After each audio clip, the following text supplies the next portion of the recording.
Salut tout le monde, c'est Gis, merci de me retrouver sur Coach Perso Déco. Aujourd'hui, on va se faire un test matériel et on va s'intéresser pour le coup à cette lame à enduire. Il s'agit de la Squalice de chez Théard. J'avais pas encore travaillé avec, donc j'ai fait globalement moi une soixantaine de mètres carrés. 60 mètres carrés, j'ai fait du mix, j'ai fait des plafonds, des murs en travaillant avec des enduits différents, y compris ce qu'on appelle des enduits pour bandes à joints. On va s'intéresser vraiment à plusieurs points, l'esthétique, l'ergonomie, les caractéristiques techniques. On va vraiment faire évidemment le tour de la bête pour voir si oui ou non, est-ce que cette lame à enduire est intéressante à acquérir et finalement, est-ce que cette lame à enduire apporte un plus au quotidien. Elle a ce qu'on appelle ici un petit carter de protection, évidemment pour protéger toute la partie de la lame. Alors, à mon sens, je fais de suite une petite parenthèse là-dessus. Je pense que ce petit carter, voyez, de lame, alors qui tient bien la lame, pour information, vous voyez, ça tient bien la lame. Il aurait mérité d'être quand même un petit peu plus long, comme la Edma Blade de la marque Edma. Là, on a vraiment une protection, voyez, complète de la lame. Il faut bien penser que protéger ici le champ de la lame, c'est très important, ça va de soi. Il faut éviter que la lame, quand elle tombe, elle s'édente. Simplement, on a quand même également toute cette partie ici, là, en l'occurrence, c'est de l'acier inoxydable. C'est quand même bien de pouvoir, comme ici, le protéger durablement contre, on va dire, particulièrement les chocs entre outils parce que ça forme forcément des rayures. Vous avez ce qu'on appelle un talon en PVC. Ici, une poignée également en PVC. Deux pièces aboutées également en PVC. Donc là, elles sont de coloris noir. Vous avez ici ce qu'on appelle des stries au niveau évidemment de la poignée. Ça, c'est tout simplement quand vous allez poser les mains, si c'est un peu humide ou si vous avez un peu d'enduit, pour éviter un petit peu que la lame évidemment vous échappe des mains. Et quand on regarde voilà, un petit peu plus attentivement, vraiment voilà ce qu'on appelle la qualité de fabrication. Vous voyez, quand on va passer les mains, c'est très légèrement désaffleuré, mais je veux dire, ça n'empêche pas de dormir, c'est propre. Là, on n'a pas de pièces, on va dire, qui sont un petit peu saillantes. Donc, vous voyez, quand je passe la main, je ne m'arrache pas les doigts. Et de l'autre côté, vous voyez, regardez également, c'est arrondi, c'est usiné proprement. On reste sur une qualité de fabrication qui est très propre, donc je veux dire, en travaillant avec l'outil, on va quand même pas se faire mal aux mains. Concernant l'ergonomie générale de cette lame, ce qu'on appelle finalement la prise en main, alors regardez, maman m'a fait des petites mains et pourtant, j'ai voilà aucune difficulté justement à placer ma main. Ici, vous avez évidemment sur le devant, vous avez un dégagement utile de 21 mm. On se resserre ici un tout petit peu, mais ce n'est pas gênant. La poignée en PVC étant galbée, vous voyez, regardez, ça épouse bien la paume de ma main. Au niveau du champ, alors regardez, mon petit pouce a évidemment énormément de place. Il faut savoir qu'ici à l'intérieur, vous avez quand même 30 mm utile. Vous avez quand même pas mal de place pour pouvoir installer votre pouce. Je vous montre directement avec les mains, regardez, de Mélodie. Ici, regardez la paume de main, c'est pareil. Ça épouse parfaitement. Et sur le champ, vous voyez, regardez, le champ, c'est pareil. Elle a évidemment énormément de place pour pouvoir installer son pouce. Regardez, avec une bonne grosse paluche, ça enrobe bien la main. Et vous voyez, regardez, il y a quand même pas mal de place. La lame à enduire est en acier inoxydable, 250 mm de largeur, 0,3 mm d'épaisseur. C'est, on va dire, ce qui est commun évidemment dans l'univers des lames à enduire. Vous avez également deux petits pans inclinés comme vous pouvez le voir sur la photo. En fait, ce sont des pans inclinés qui vont permettre de limiter l'effet de trace quand on va travailler et enduire avec la Squalice. On a également une poignée en PVC qui fait 70 mm de développé, 193 mm de longueur. On a un sabot qui mesure 72 mm. On a un dégagement de lame à l'arrière qui fait 93 mm et une sortie de lame juste après évidemment le sabot qui mesure 20 mm. Concernant le poids de la bête sur la balance, il faut savoir qu'elle pèse 283 grammes. Pour vous donner une petite idée, la Parfaite Lisse fait 203 grammes, donc il y a quand même 80 grammes d'écart. C'est globalement dans l'univers des lames avec ce qu'on appelle des poignées PVC, une des lames les plus lourdes du marché. Après toutes ces informations techniques, il faut maintenant la mettre en œuvre. C'est vraiment la mise en œuvre qui va permettre évidemment de se faire un avis le plus pertinent. Vous allez le voir, j'ai travaillé avec à la volée, j'ai travaillé avec le rouleau, j'ai passé divers enduits. Vous allez voir justement son comportement au travail. Je me dégage rapidement le périmètre. Le but, c'est vraiment, évidemment, de mettre la lame à l'exercice, à l'épreuve.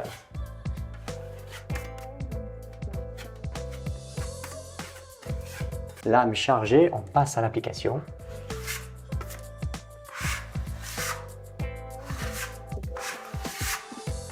Alors, vous voyez, je travaille l'enduit.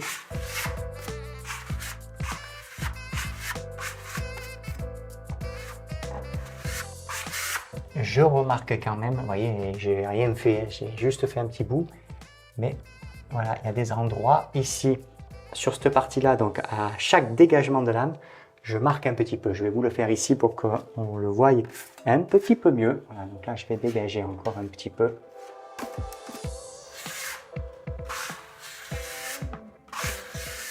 Là, petit phénomène, vous voyez ici, de traces en sortie de lame, et je l'ai également ici.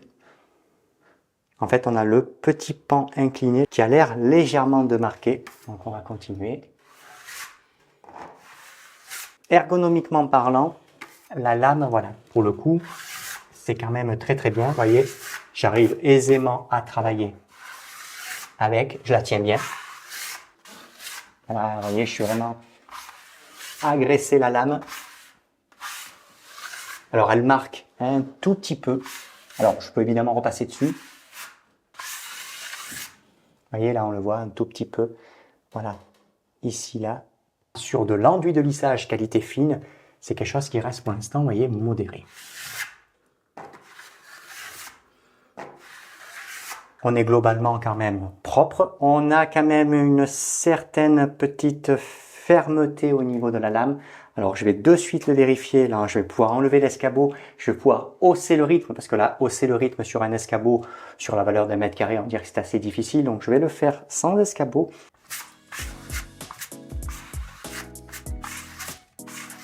Là, je viens, je chasse à l'horizontale, je pars un petit peu voilà, à la verticale. J'ai pas d'effet de sautillement de lame. Pour l'instant, ça s'est pas produit. On a, vous voyez, quand même une certaine rigidité. Hein. Je veux dire, voilà, quand je l'attrape à la main et que je la veux la soulever, vous voyez, hormis ici en sortie de lame, et là, vous voyez, au milieu, j'ai ce qu'on appelle une certaine nervosité. J'ai quand même une tension. Vous voyez, je reprends, je pose, je rentre dans l'enduit. Vous voyez, j'ai la lame saute pas. Pour avoir travaillé avec beaucoup de lames à enduire, je le sens qu'elle exerce, voilà, entre guillemets, une petite, voilà, il y a une petite fermeté en sachant que ça reste quand même une 0,3 mm. Donc c'est vraiment une lame à enduire qui est usuelle en termes d'épaisseur puisqu'il existe les 0,4, les 0,5 et les 0,6 qui sont typés un peu platoirs. Mais là, je sens quand même, voilà, cette, on va dire cette petite nervosité qui, moi, me déplaît pas. Vous voyez, là, je fais volontairement ce qu'on appelle la vague, vraiment la boucle un peu serrée, parce que ça met clairement en difficulté les lames à enduire, parce que pour le coup, je tourne tellement serré que si elle est trop souple, voilà, elle se met à sautiller, hein, clairement. Hein. Donc là, je vais recommencer, je vais la tourner, je vais tourner un peu sec. Vous voyez, je pose l'enduit.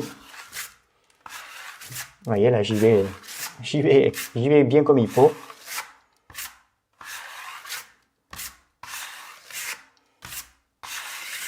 Vous voyez, quand on regarde de près, là, j'ai fait vraiment ma boucle un petit peu serrée. Vous voyez, on est propre, hein, on est propre et on voit pas ce qu'on appelle les petites saccades de lame. Déjà, elle a un bon comportement sur ce point-là et c'est quand même appréciable d'avoir, voilà, une lame qui a quand même une petite nervosité, c'est appréciable. Parce que ça permet justement de pouvoir ratisser proprement, de pouvoir aussi ne pas faire que s'adapter au support, parce que parfois le support est un petit peu hétérogène et justement on cherche pas à s'en accommoder, on cherche au contraire à le corriger. C'est une lame qui est non démontable, alors en soi c'est pas très problématique. Chez l'outil parfait c'est pareil. Et je veux dire, voilà, si on prend soin de sa lame, le fait qu'elle ne puisse pas se démonter, c'est pas, je veux dire, ça n'empêche pas de dormir en soi. On est sur un toucher qui est, entre guillemets, moyen, toucher modéré. C'est pas, voilà, on n'est pas aussi souple, par exemple, qu'une lame Perfect Lisse, voilà, de chez l'outil parfait, mais on est vraiment dans un toucher modéré. Par contre, vous voyez, quand on regarde là l'ouvrage attentivement, je peux pas dire que j'ai de sautillement de lame. Et à la caméra, on l'a pas entendu non plus parce que généralement, on entend un petit peu couiner, on entend un petit peu sauter. Pour l'instant, c'est pas le cas.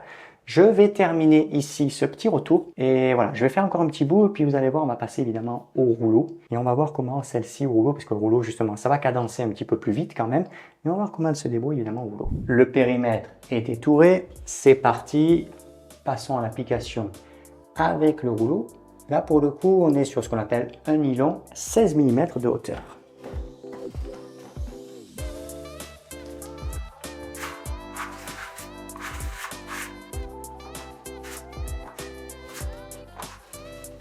Je lisse évidemment, de haut vers le bas.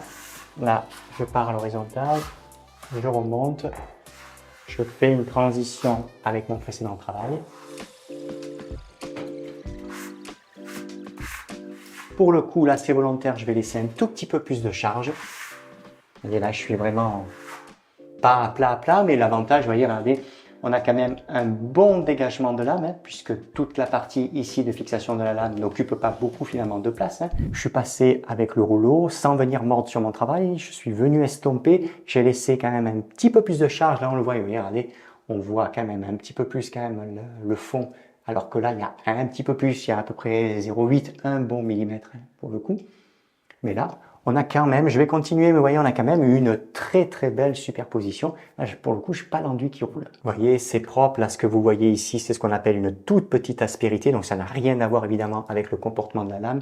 Je peux même chercher, si nécessaire, à l'estomper. Vous voyez, je la mets bien à plat. Voilà, j'ai estampé. Je tiens quand même voilà, à le faire remarquer. Sur du dépôt de charge, ça, elle se comporte très très bien. On va apprécier cette petite tension, cette petite nervosité de lame, parce que pour le coup, on va arriver à faire justement de la correction. Et en plus, la correction sur l'enduit lissage, c'est quand même intéressant. C'est pas toujours qu'il faut passer l'enduit garnissant, c'est pas vrai. Et vous voyez, là, on est quand même propre. Évidemment, dès l'instant, on va vouloir faire un petit peu plus de ratissage, donc du travail un petit peu plus à 45 degrés.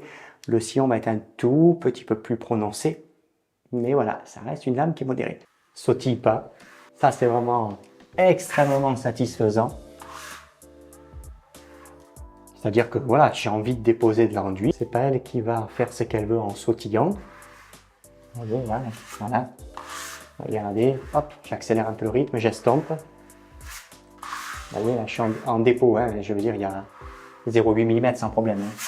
On a quand même un très très bon rendu visuel. Elle ne saute pas. Une lame qui se comporte quand même de manière homogène, mais évidemment, un toucher qui n'est pas progressif, ça j'insiste là-dessus. Vous avez un toucher, ce qu'on appelle modéré. C'est cette petite tension qui, évidemment, pour ce genre de travail, est particulièrement intéressant. On poursuit la phase de test avec la Squalice. Là, je vais vous montrer, on va enduire ce plafond. Ici, on est sur un fond qui est enduit et j'applique de l'enduit de lissage qualité fine.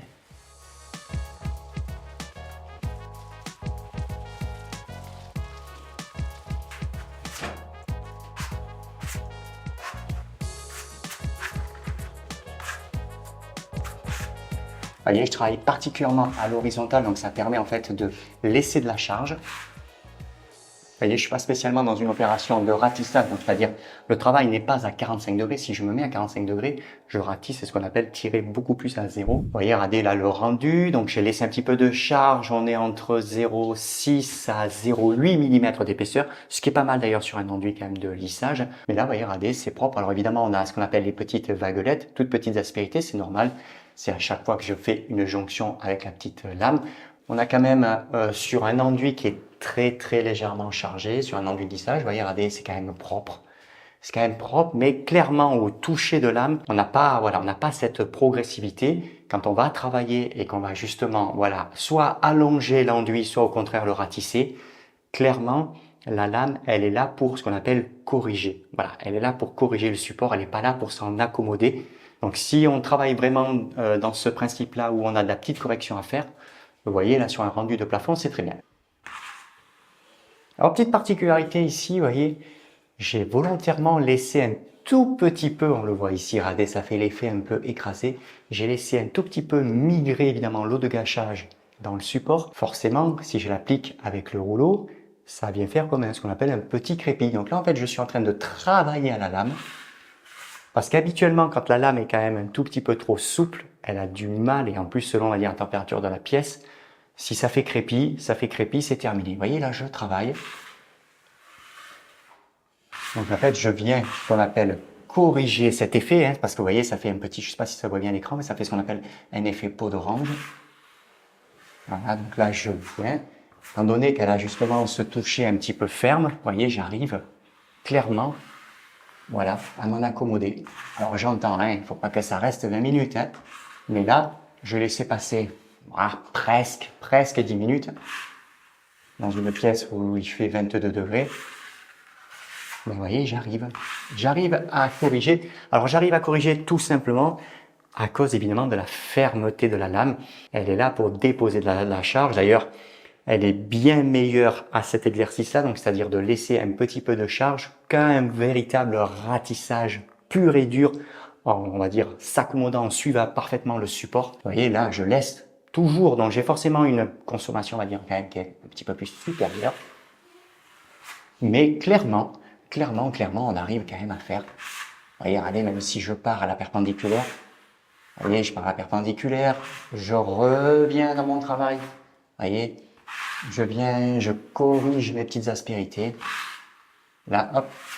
Vous voyez, je vais pas vite, hein, je vous montre vraiment l'action pour que vous ayez évidemment le rendu.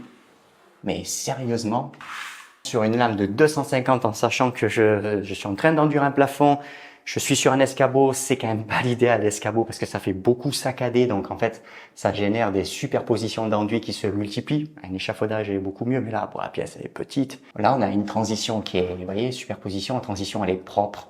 Là-bas on est propre également et le rendu ici, on a juste quelques petites vaguelettes qui disparaissent évidemment au ponçage.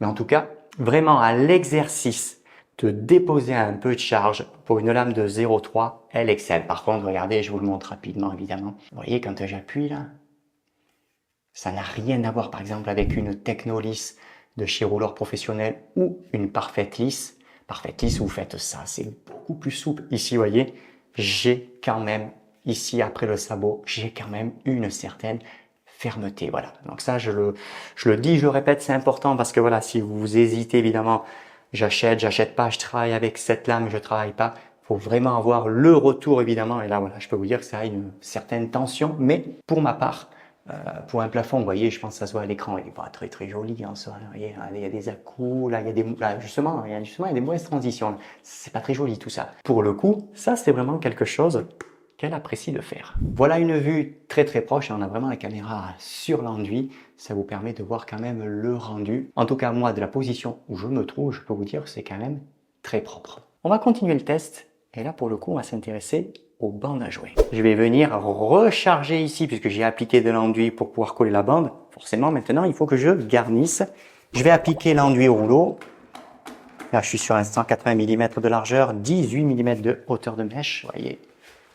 J'y vais généreusement, je ne regarde pas la dépense. Hop.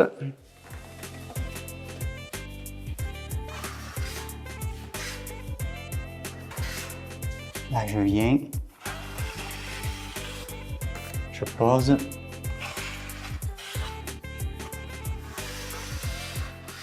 Elle marque pas, vous voyez, sur les côtés. Fait pas de trace. Le petit pan, vous voyez le petit pan qui est là incliné, lui c'est pareil, il trace pas, regardez, il marque pas. La bande elle est belle. Pour le reste, vous voyez là c'est pareil, on voit bien la transparence. Ici, là c'est moi qui ai un petit peu mordu, mais là vous voyez on voit bien la transparence. Ici on voit aussi la transparence, on la voit bien là, on la voit bien ici.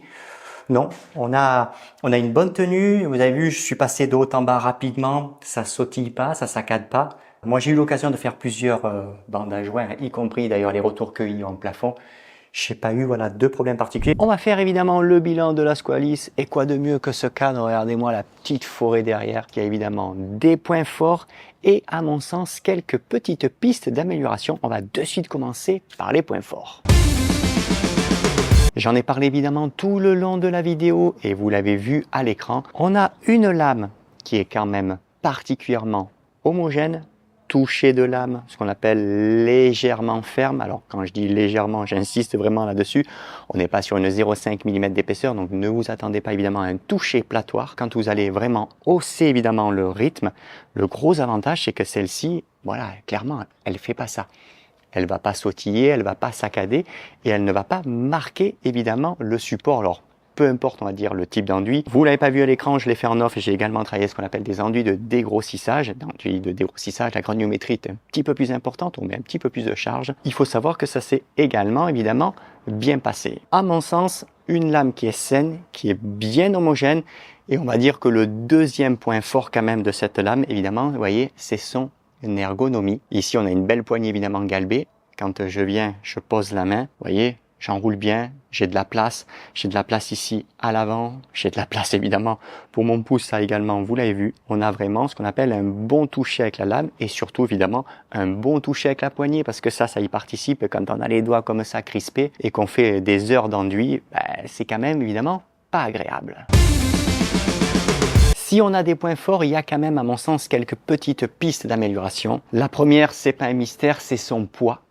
Elle fait sur la balance 282-283 grammes. Dans l'univers des lames à enduire poignée PVC, elle est quand même assez lourde. Elle est, vous voyez, quand on la regarde un petit peu, si on prend finalement le temps de bien la regarder, elle est un tout petit peu massive. Les personnes qui ont des petites menottes, évidemment, certains seront un petit peu dérangés parce que voilà, c'est un peu lourd. C'est juste, voilà, principalement une affaire de poids. Le poids, ça peut un petit peu rebuter. J'en ai parlé également. S'il pouvait y avoir, voilà, une petite protection évidemment de lame pour la protéger complètement.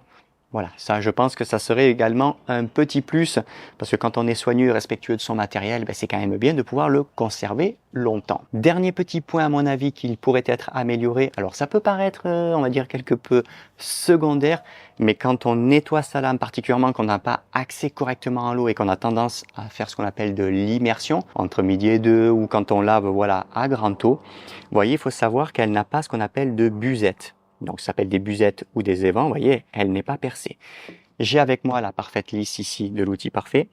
Vous voyez, on a les busettes. En fait, ce qui se passe, clairement, c'est que si vous faites de l'immersion, elle se gorge, elle se remplit d'eau, et cette eau a tendance évidemment à couler de temps à autre, y compris quand vous allez commencer à enduire. Enduit de dégrossissage, c'est pas très grave. Enduit de lissage, ça passe.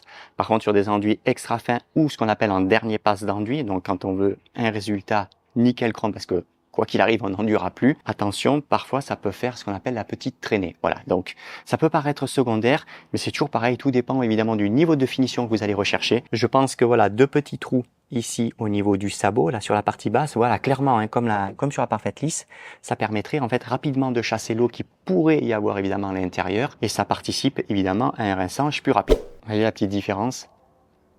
Là, on a une certaine tension, vous voyez. Quand je prends ici parfaite lisse, voyez, regardez, c'est pas du tout, j'exerce la même pression, mais vous voyez comme je la décolle? Voilà, c'est radicalement, voilà, vous voyez, regardez, on est radicalement différent. Ici, toucher progressif avec la parfaite lisse. Ici, toucher ce qu'on appelle un peu plus franc. Et moi, très honnêtement, je vais vraiment mettre l'accent là-dessus, ça a été évidemment une très bonne surprise pour moi. Parce que je vous dis, ça c'est une lame que j'avais pas du tout l'habitude de travailler. Voilà, je la croisais de temps en temps, mais j'y prêtais pas qu'à. Là, je me suis avalé 60 mètres carrés. C'est vraiment à découvrir si vous avez des chantiers d'enduit, des chantiers, on va dire plus largement même, de traitement de bandes à joint. Et pour le coup, il n'est jamais trop tard pour s'y mettre. À bientôt tout le monde.